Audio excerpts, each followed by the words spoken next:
Assalamualaikum warahmatullahi wabarakatuh. My name is Aninavita Sari Ramadhani. I'm from Group 4. And now I want to explain the material about penerapan bimbingan konseling di sekolah. Jadi, bimbingan dan konseling adalah kegiatan yang bersumber pada kehidupan manusia. Karena pada kenyataannya, problematika yang dihadapi oleh manusia datang dari diri mereka sendiri. Dan memang, hal itu merupakan hal yang tidak bisa dihindari dari kehidupan kita. Selanjutnya yaitu tujuan bimbingan dan konseling di sekolah. Yang pertama, untuk mengenal diri sendiri dan lingkungan. Dengan bantuan dari bimbingan dan konseling menjadikan para siswa untuk dapat mengenal dan memahami lebih dalam seperti apa kelebihan dan kekurangan yang ada di dalam diri mereka, serta mengenali lingkungan di mana ia berada, seperti lingkungan pekerjaan, lingkungan keluarga, lingkungan sekolah, ataupun masyarakat di sekitarnya. Yang kedua yaitu untuk dapat menerima diri sendiri dan lingkungan secara positif dan dinamis. Dengan mengenal siapa diri mereka, maka siswa dapat menerima kondisi, baik itu kondisi yang ada dalam dirinya maupun yang ada di lingkungannya. Yang ketiga yaitu untuk dapat mengambil keputusan sendiri tentang berbagai hal.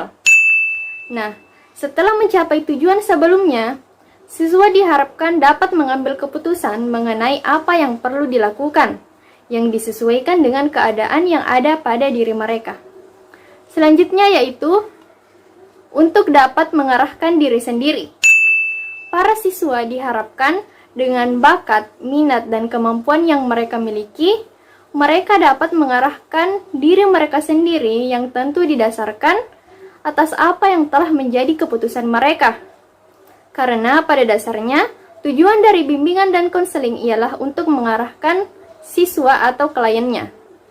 Yang kelima yaitu perwujudan diri sendiri. Nah, setelah keempat tujuan yang tadi telah dilaksanakan, maka diharapkan siswa agar dapat mewujudkan dirinya sendiri. Selanjutnya yaitu fungsi bimbingan dan konseling di sekolah. Yang pertama yaitu fungsi pemahaman, yaitu fungsi bimbingan dan konseling yang akan menghasilkan pemahaman tentang sesuatu oleh pihak-pihak tertentu sesuai dengan kepentingan perkembangan peserta didik. Yang kedua yaitu fungsi pencegahan, yaitu fungsi bimbingan dan konseling yang akan menghasilkan tercegahnya atau terhindarnya peserta didik dari berbagai permasalahan. Yang ketiga yaitu fungsi pengentasan, yaitu pelayanan bimbingan dan konseling yang akan menghasilkan terentaskannya atau teratasinya berbagai permasalahan yang dialami oleh peserta didik.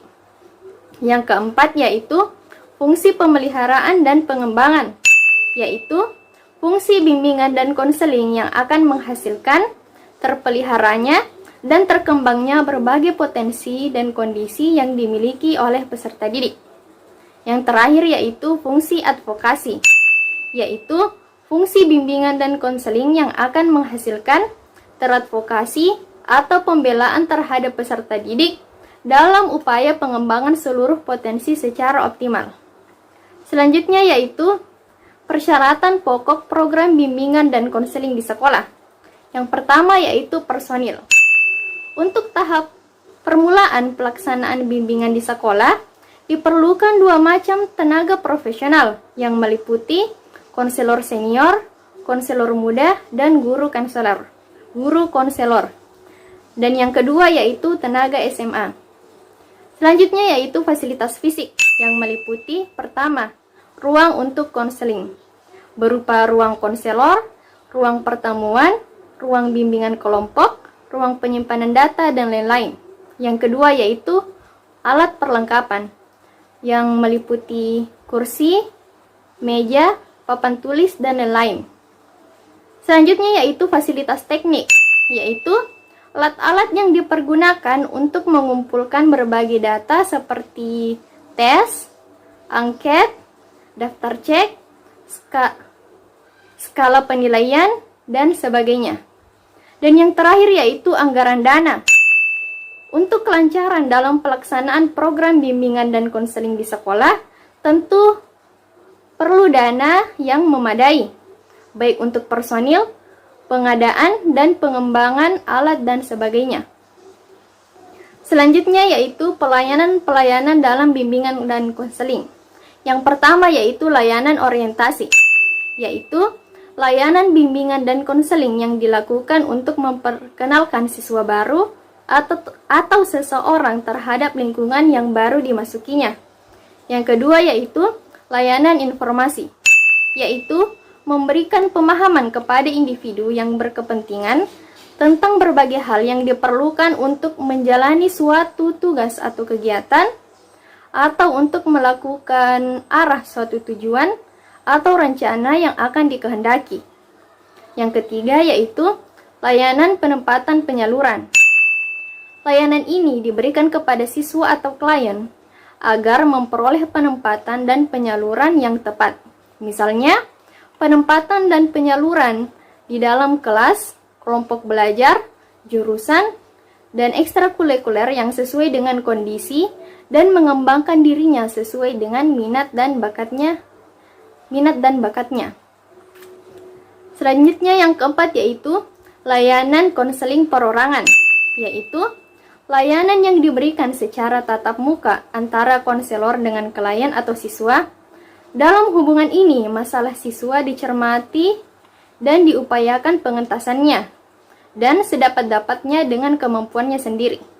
Yang kelima yaitu layanan penguasaan konten, yaitu layanan yang diberikan kepada siswa atau seseorang dalam proses pemahaman dan pencapaian pembelajaran. Layanan ini diberikan bukan hanya karena rendahnya tingkat intelijensi seseorang atau siswa, melainkan karena mereka tidak mendapatkan bimbingan yang memadai. Yang keenam yaitu layanan bimbingan kelompok, yaitu layanan yang diberikan kepada sejumlah orang atau sekelompok dengan satu kali kegiatan atau interaksi antar individu dalam kelompok yang menjadi ciri khasnya. Yang ketujuh yaitu layanan konsultasi, yaitu layanan konseling yang dilaksanakan oleh konselor kepada klien atau siswa untuk memperoleh wawasan, pemahaman, dan cara-cara yang perlu dilakukan untuk menangani kondisi klien atau siswa. Dan yang terakhir yaitu layanan mediasi, yaitu layanan yang diberikan kepada dua pihak yang saling bermusuhan atau bermasalah satu sama lain. Jadi, kesimpulannya, dengan adanya pelayanan bimbingan dan konseling di sekolah, peserta didik mendapat perhatian sebagai seorang pribadi yang sedang berkembang, serta mendapat bantuan dalam menghadapi semua tantangan, kesulitan, dan masalah yang berkaitan dengan perkembangan diri mereka. Pelayanan bimbingan konseling di sekolah menyentuh segala aspek kehidupan peserta didik, dalam artian ruang lingkupnya sangatlah luas. Demikianlah yang dapat disampaikan. Wassalamualaikum warahmatullahi wabarakatuh.